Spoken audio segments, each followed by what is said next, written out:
바다는 늘 같은 자리에 있었지만 그날 아침의 바다만큼은 달랐다.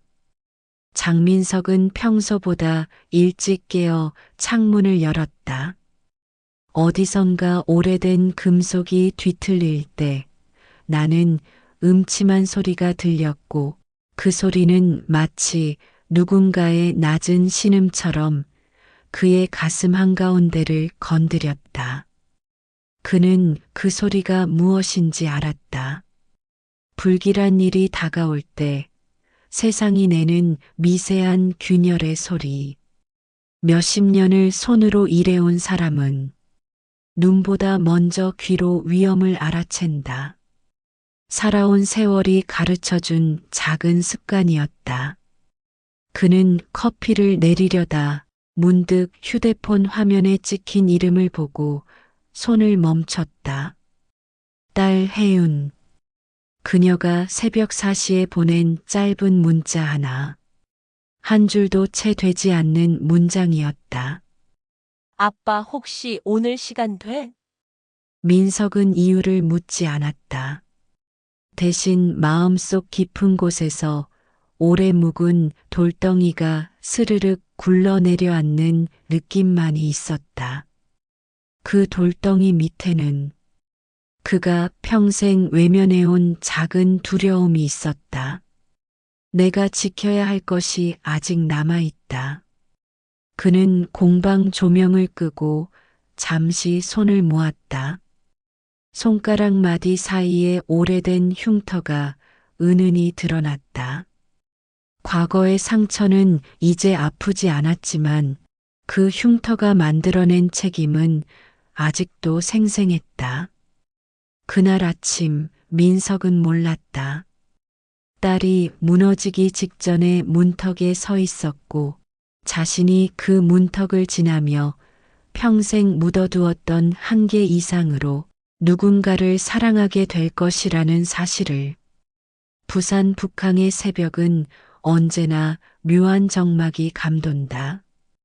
항구를 스치는 바람은 끊임없이 파도 냄새를 실어 나르고 먼 바다에서 출항하는 화물선의 경적이 희미하게 울릴 때면 장민석은 자신도 모르게 작업손을 멈추곤 했다. 공방에 고요함이 퍼지고 기계톱의 냄새와 오래된 나무의 향이 뒤섞여 그의 폐 깊숙한 곳까지 스며들었다. 민석은 왼손 엄지와 검지로 조각칼을 조심스럽게 쥐었다. 오른손 두 번째 마디 아래가 없는 탓에 섬세한 작업이 쉽지 않았지만 그는 오랜 연습으로 손 부족함을 거의 느끼지 않을 만큼 기술을 익혔다. 예전 조선소에서 용접 용액이 폭발하며 손가락이 잘려나갔던 날 이후 그는 인생이 끝났다고 생각했다.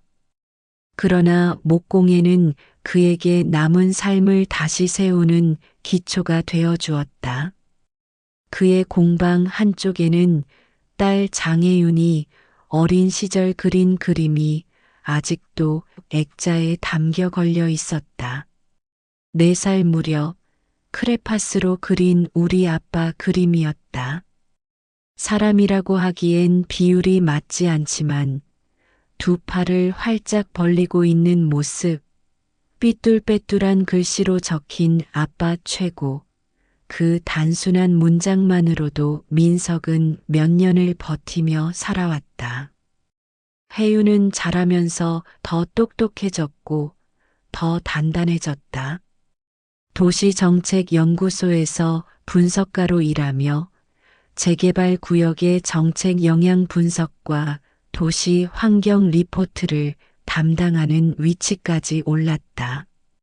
민석은 지인들에게 딸 자랑을 할 때마다 뿌듯함과 동시에 내가 저 아이를 얼마나 지켜줄 수 있을까라는 막연한 불안이 가슴 어딘가에 남아 있었다. 최근 혜윤은 결혼까지 했다. 국제개발 NGO에서 일하는 남편 유도현은 첫 만남부터 민석에게 호감을 주는 남자였다. 지나치게 밝지도 무겁지도 않은 목소리, 적당히 공손하고 진심이 느껴지는 태도, 무엇보다 혜윤이 도연 옆에 있을 때 표정이 고요하게 편안해진다는 점이 마음에 들었다. 그러나 그날 민석은 평소와 다른 딸의 모습을 발견했다. 주말 저녁 갑작스레 서울에 올라가 딸 부부의 집에 들렀던 날이었다. 비가 내리고 있었고 방문 초인종을 눌러도 한동안 답이 없었다. 문이 열렸을 때 혜윤은 당황한 표정이었다. 그녀의 눈가는 충혈돼 있었고 마치 누군가를 방금 피한 듯 주위를 두리번거렸다. 하지만 아버지를 보자 서둘러 미소를 지으며 말한다. 아빠, 어떻게 갑자기 오셨어요? 미리 연락하지 그랬어요. 민석은 대수롭지 않게 웃어 넘겼지만 딸이 방으로 들어갈 때 미세하게 떨리는 손을 눈치채지 못할 수 없었다. 그는 부엌에서 물을 마시고 있는데 현관 쪽에서 진동음이 울렸다. 아주 짧고 낮은 울림 하지만 날카롭게 귓가에 박히는 긴장감이었다. 문 쪽으로 시선이 향한 순간 혜윤은 마치 무언가를 숨기듯 재빨리 휴대폰을 들고 나왔다. 그녀는 통화 버튼을 누르지 않은 채 화면을 내려다본다.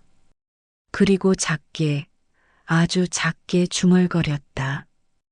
또야. 민석은 그 작은 목소리를 듣는 순간 온몸에 전류가 스친 듯 했다. 그는 조용히 딸에게 다가갔다. 혜윤아, 무슨 일 있냐?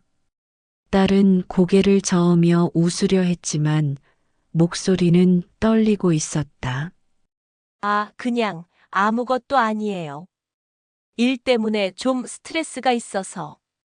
그녀의 눈동자는 아버지를 정면으로 마주하지 못했다.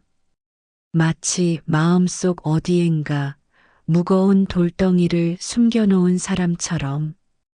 그날 밤 민석은 잠을 이루지 못했다. 그의 직감은 오랜 시간 위험을 예측해온 공장 노동자의 감각이자 아버지의 감각이었다. 그리고 그는 알고 있었다. 딸이 거짓말을 한다는 것을. 장민석이 부산으로 내려온 다음 날 새벽 공방 문 아래로 삐걱거리는 바람이 스며들었다. 그는 잠도 설친 채 나무 조각을 깎으며 머릿속을 정리하려 했다. 딸의 떨리는 손, 익명의 전화, 또야라고 중얼거리던 그 작은 목소리가 끊임없이 귓가를 맴돌았다. 그리고 그날 오전 그의 휴대폰이 진동했다. 발신 번호 표시 제한. 보통이라면 받지 않았겠지만 민석은 직감적으로 손을 뻗었다. 장혜윤 씨의 아버지 맞습니까? 목소리는 낮고 감정을 숨긴 채로 조용했다. 민석은 그 짧은 문장만으로도 몸 안의 근육이 굳어가는 걸 느꼈다. 누구요? 잠시 침묵이 흘렀다. 그리고 상대는 차갑게 말을 이어갔다. 따님이 요즘 무슨 일에 얽혀 있는지 아십니까? 민석은 심장이 굳어지는 느낌을 받았다. 똑바로 말해. 따님이 다루는 자료는 생각보다 훨씬 큰 가치를 가지고 있습니다. 조심하시죠. 뚝. 통화는 일방적으로 끊겼다. 민석은 휴대폰을 내려놓지 못한 채 한참을 서 있었다. 바람 소리와 공방의 나무 향이 갑자기 모두 사라진 듯 했다. 전화를 끊고 난 뒤 민석은 혜윤의 연구소 업무를 찾아보기 시작했다. 도시 재개발 관련 리포트, 부동산 개발 이권이 얽히면 수백억 단위의 돈이 오간다는 건 민석도 알고 있었다.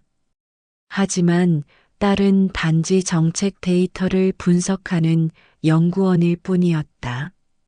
그런데 왜 누군가 그녀를 협박하는가? 그는 서울에 있는 지인을 통해 최근 재개발 구역에서 민간 개발 세력이 암암리에 움직이고 있다는 이야기를 들어왔다.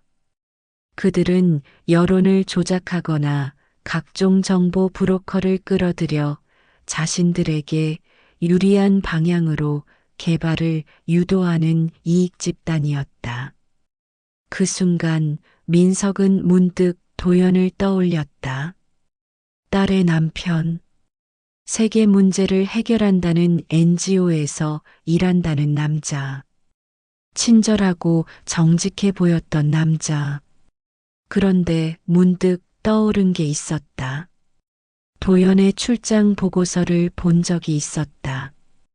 그는 분명 남미 지역에 있었다고 말했는데 보고서 속 사진은 동남아 도시의 스카이라인이었다. 당시 민석은 단순한 실수라고 생각했다. 하지만 지금은 달랐다. 실수가 아니라면? 도연, 너도 혹시? 민석은 그 생각만으로도 숨이 막혔다. 며칠 뒤 민석은 혜윤에게 전화를 걸었다.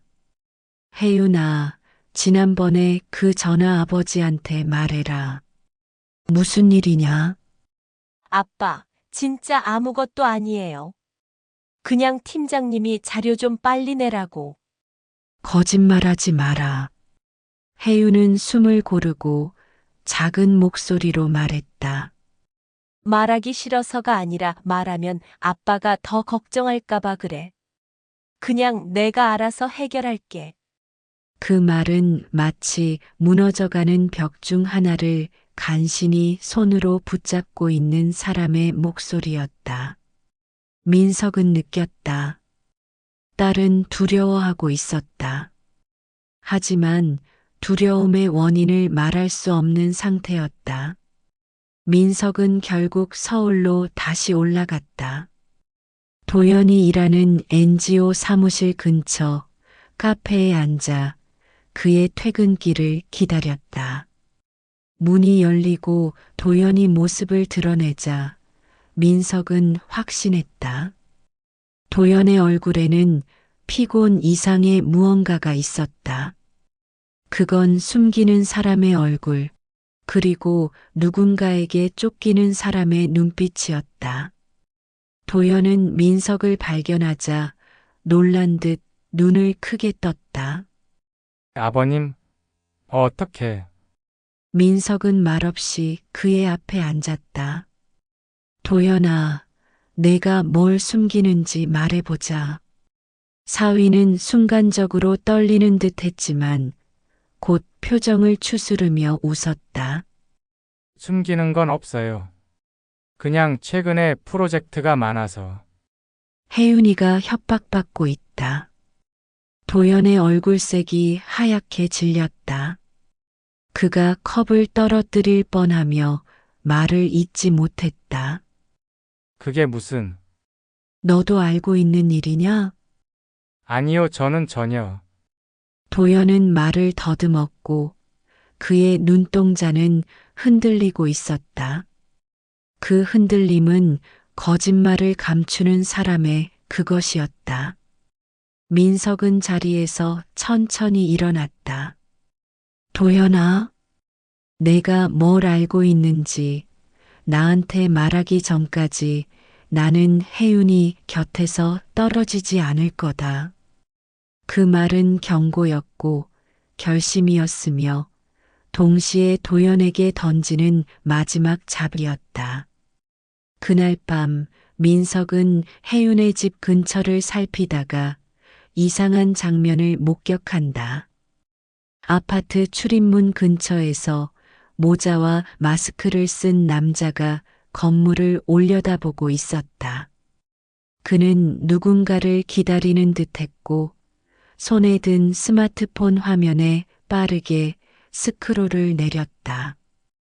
바로 그때 남자가 화면을 넘길 때 스쳐 지나가는 글씨를 민석이 보았다. 해윤 리포트 V2.1 확보 필요. 민석은 피가 거꾸로 흐르는 것을 느꼈다. 누군가 딸의 업무 보고서를 확보해야 하는 대상으로 적어두고 있었다. 그리고 그 남자는 잠시 후 주변을 둘러보다 서둘러 골목 뒤로 사라졌다. 민석은 그 자리에 서서 오랫동안 움직이지 못했다. 이건 단순한 협박이 아니라 조직적인 움직임이었다. 서울 외곽의 국도는 어둠 속에서 낮은 숨을 쉬는 것 같았다. 가로등은 일정하지 않은 간격으로 흩어져 있었고 빗줄기처럼 부서지는 자동차 불빛들이 검은 아스팔트 위에 파편처럼 번졌다. 그날 밤 장민석이 파악한 모든 조각들은 이 어둠 속에서 하나의 사건으로 연결되기 시작했다. 새벽 2시 40분. 경찰 무전에는 짧고 긴박한 한 문장이 흘러들었다. 국도 47번 차량 단독 사고 발생. 사망자 1명. 보통 같으면 민석은 관심조차 가지지 않았을 것이다. 하지만 다음날 뉴스에 뜬 사고 현장 사진 속 가해자 차량 근처에서 발견된 낡은 노트 한 권이 그의 시선을 붙잡았다. 그 노트의 일부 페이지가 모자이크 처리되어 있었지만 민석은 분명히 봤다. 그 페이지에는 해윤이라는 이름이 여러 번 반복되어 있었다. 연필로 눌러 쓴 흔적, 그 옆에는 수상한 기호와 날짜들. 우연이어야 했다. 그렇지 않다면 너무 빠르고 너무 위험한 연결이었다. 하지만 직감은 말했다. 이건 우연이 아니다. 민석은 사고 현장을 직접 찾아갔다. 국도의 가장자리, 철제 가드레일은 처참하게 구겨져 있었고 페인트는 긁혀 벗겨져 있었다. 타이어 자국은 불규칙했고 차량이 고의로 방향을 틀었거나 누군가 밀어버렸다는 의심을 들게 했다. 그는 바닥에 떨어진 깨진 유리 조각을 손에 들었다. 어디선가 본 듯한 빨간 스티커 조각이 붙어 있었다. 마치 택배 스캔 바코드 같은 모양의 잔해. 운송업에 있던 사람인가? 민석의 뇌에서는 빠르게 가설이 조립되기 시작했다. 그리고 한번 조립되기 시작한 가설은 멈추지 않았다. 하지만 그가 현장에서 벗어나려던 순간 그의 휴대폰이 다시 진동했다. 같은 번호 표시 제한. 민석은 받지 않을 수 없었다. 사고는 시작에 불과합니다. 상대는 기계처럼 담담하게 말했다. 따님의 보고서가 완성되면 누군가는 원하지 않는 결과가 나옵니다. 그러니 조심하세요. 뚝. 민석은 휴대폰을 꽉 움켜쥐었다. 이제 확실했다. 사고는 단순한 사고가 아니었다. 며칠 뒤 민석에게 또 다른 메시지가 도착했다. 그는 혼자가 아니었습니다. 그들은 여러 명입니다. 사위분이 모든 걸 알고 있습니다. 민석은 손이 떨렸다. 그들이라니. 도대체 누가 왜? 그리고 왜 도연이 그들과 연관되어 있는가? 그는 더 이상 미룰 수 없었다. 도현과 직접 마주해야 했다. 토요일 저녁, 해가 떨어지고 아파트 경비등만이 희미하게 켜져 있는 시간. 민석은 도연을 거실에 앉혀놓았다. 테이블 위에는 아무것도 놓지 않았다.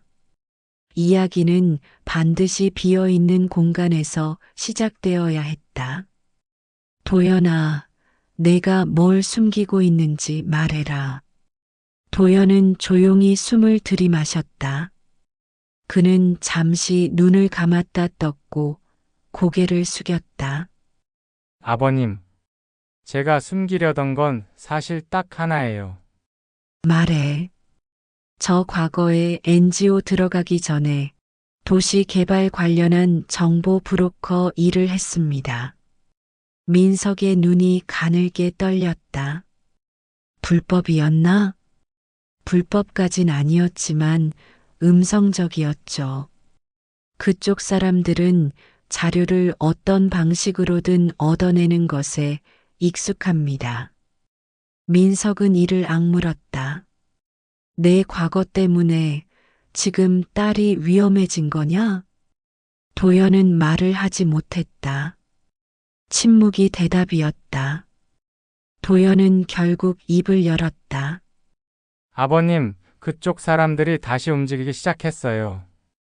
제가 예전에 넘겼던 정보 때문에 그들이 최근 이권 사업에서 손해를 받고 그걸 만회하려고 더 공격적으로 나가고 있습니다. 그래서 우리 혜윤이를 건드린다고? 그 문건이 필요하대요. 혜윤 씨가 작성 중인 보고서가 그들의 계획 전체에 영향을 준다고 했습니다. 민석은 분노로 온몸이 떨렸다.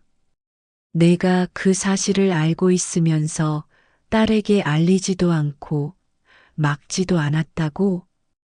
도연은 고개를 푹 숙였다. 전 제가 잘 처리할 수 있다고 생각했습니다. 그들이 나만 보면 딸은 건드리지 않을 거라고. 그의 목소리는 간신히 짜낸 숨이었다. 죄송합니다, 정말. 민석은 손을 꽉 움켜쥐었다. 그의 손등에 핏줄이 선명히 드러났다. 도연아, 내 착각 때문에 지금 한 명이 죽었다. 그리고 우리 혜윤이가 다음일 수 있다.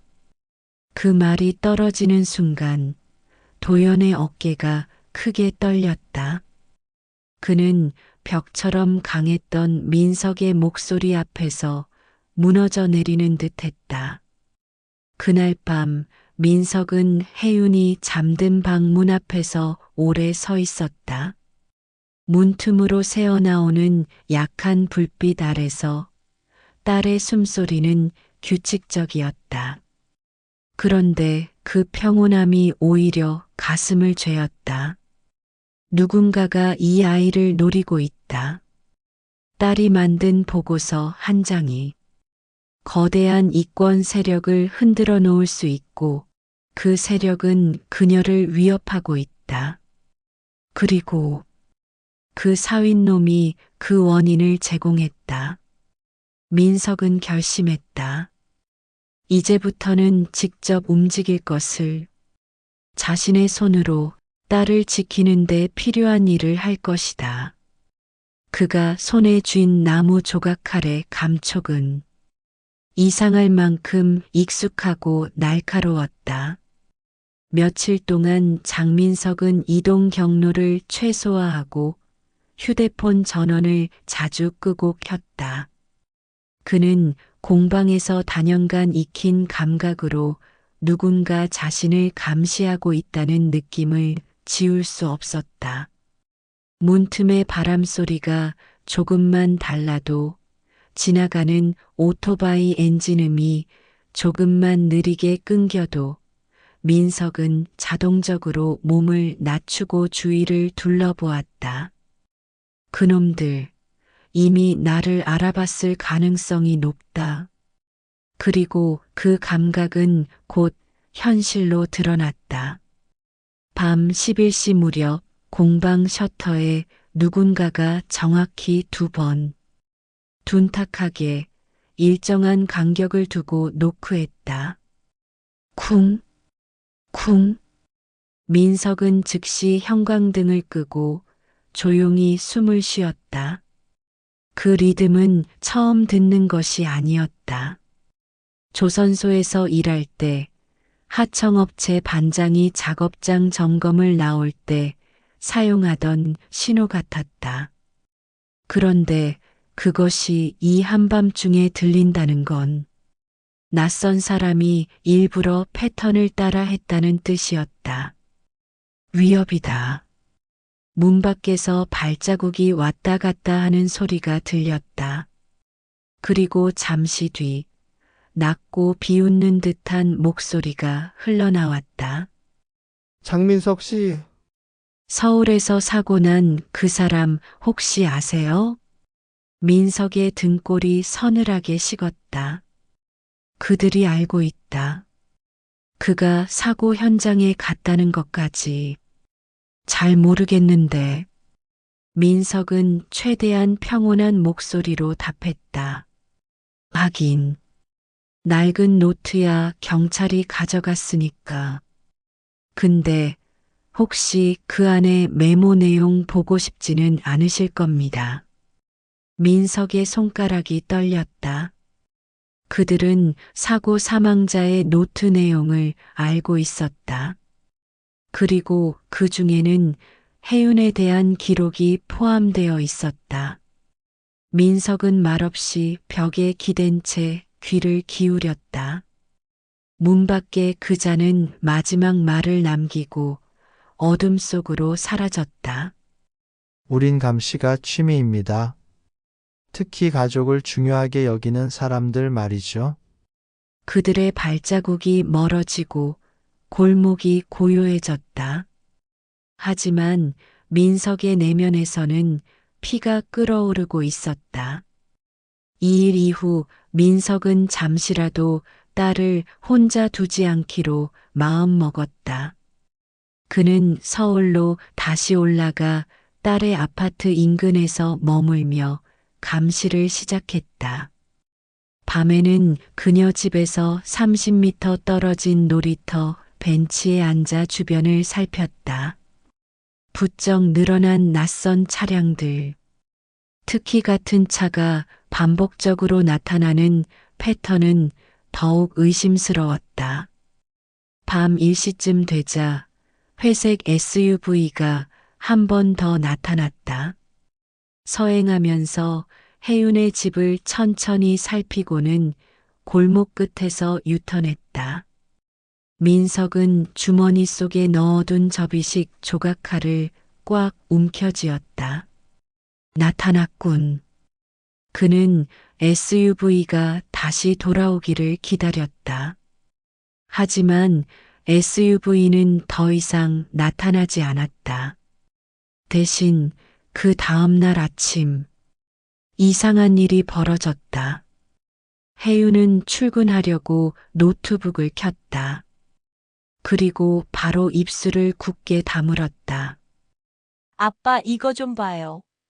화면에는 검은 배경에 흰 문장 하나가 떠 있었다.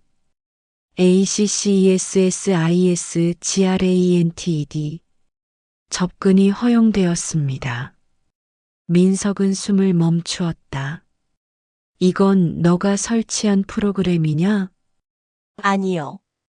그리고 이건 누구한테도 보내면 안 돼요. 팀장님도 모르는 건데. 말이 끝나기도 전에 화면이 자동으로 전환되며 딸이 작업하던 도시 개발 영향 보고서 폴더가 열렸다.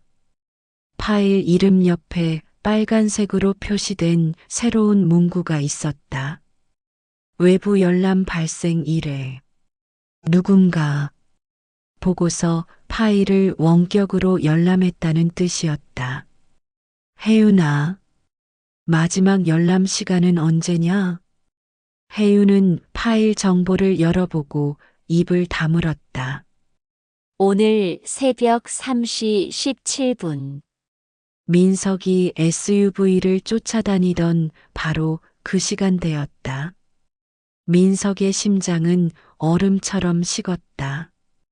그놈들이 내 자료를 이미 건드리고 있구나. 혜윤은 두려움에 몸을 움츠렸다. 아빠 이제 어떡해요? 민석은 조용히 딸의 손을 잡았다. 걱정하지 마라. 이제부터 아빠가 나선다. 그의 목소리는 낮고 단단했다. 더 이상 뒤로 물러설 여지가 없었다. 그날 저녁 민석은 도연을 불러내었다. 사위는 이미 얼굴에 깊은 피곤과 공포가 깔려 있었다. 도연아, 그쪽 사람들 너 아직도 연락 오지? 도연은 고개를 끄덕였다. 네, 계속 연락 와요. 누가 제일 윗선이냐? 너도 그 이름 알아야 할 거 아니냐? 도연은 말을 망설였다. 그러다 입술을 깨물고 어렵게 말했다. 한결이라는 사람이 있어요. 문건을 요구하는 실질적인 중간 관리자인데 그 위쪽은 저도 잘 모릅니다. 민석은 그 이름을 곱씹었다. 한결. 도연은 그 순간 겁에 질린 듯 주변을 두리번거렸다. 아버님, 그 사람 절대 건드리면 안 돼요.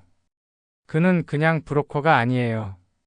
최근에는 경찰 내부 자료까지 흘려받는다고. 민석의 눈이 번뜩이며 좁혀졌다.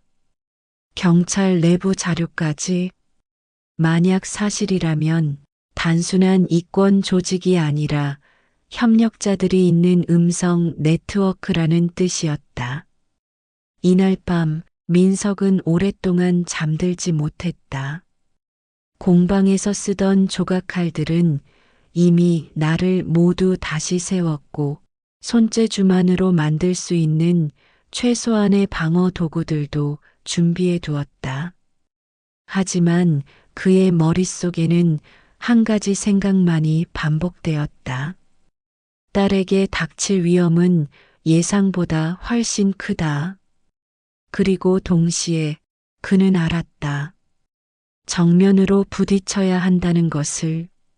숨어서 관찰만 하고 있으면 그들이 먼저 움직인다.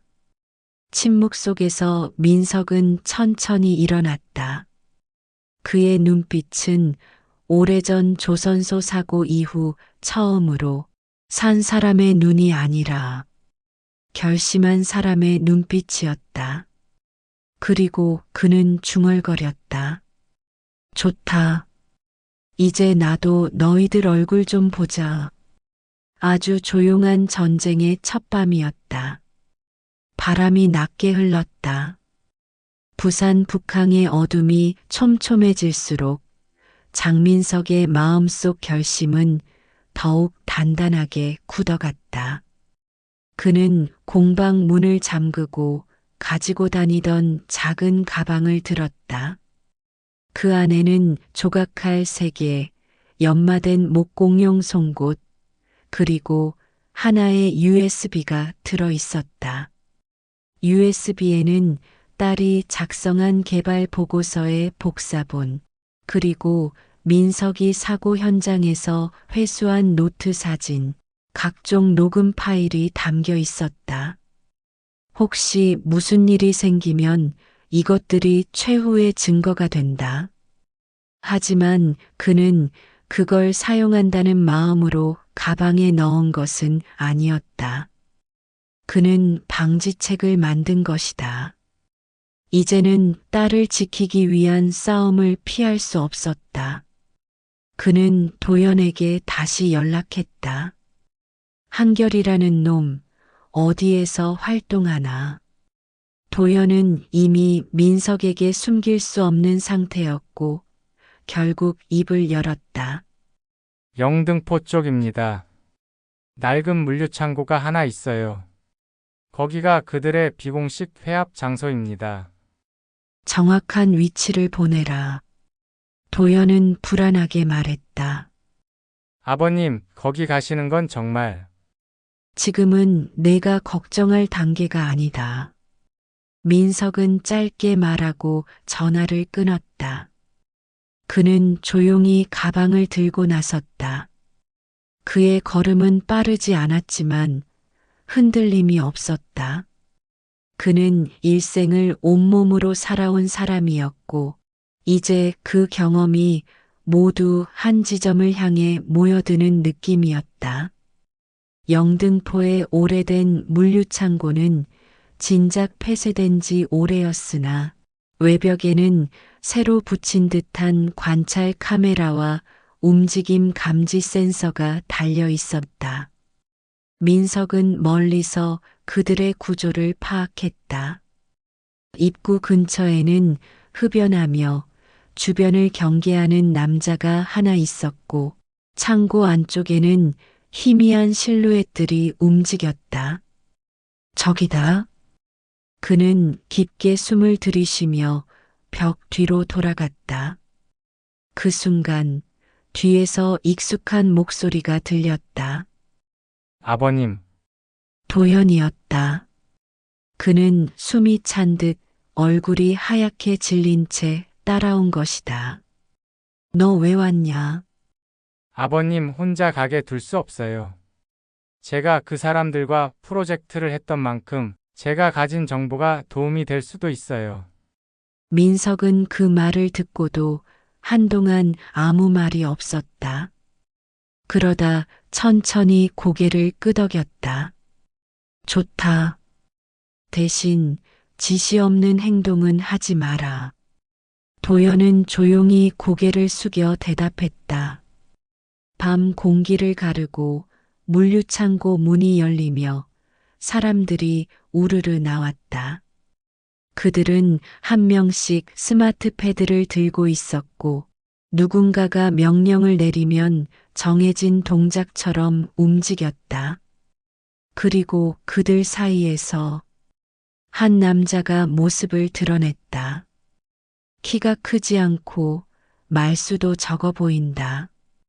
하지만 움직임엔 자신감과 통제력이 있었다. 도연이 작게 속삭였다. 저 사람이에요. 한결. 민석은 그 남자를 주시했다. 그 순간 한결의 시선이 멀리서 건물을 살피던 민석과 도연의 방향으로 미세하게 향했다. 그리고 그의 입가에 희미한 미소가 번졌다. 따님은 잘 계시죠?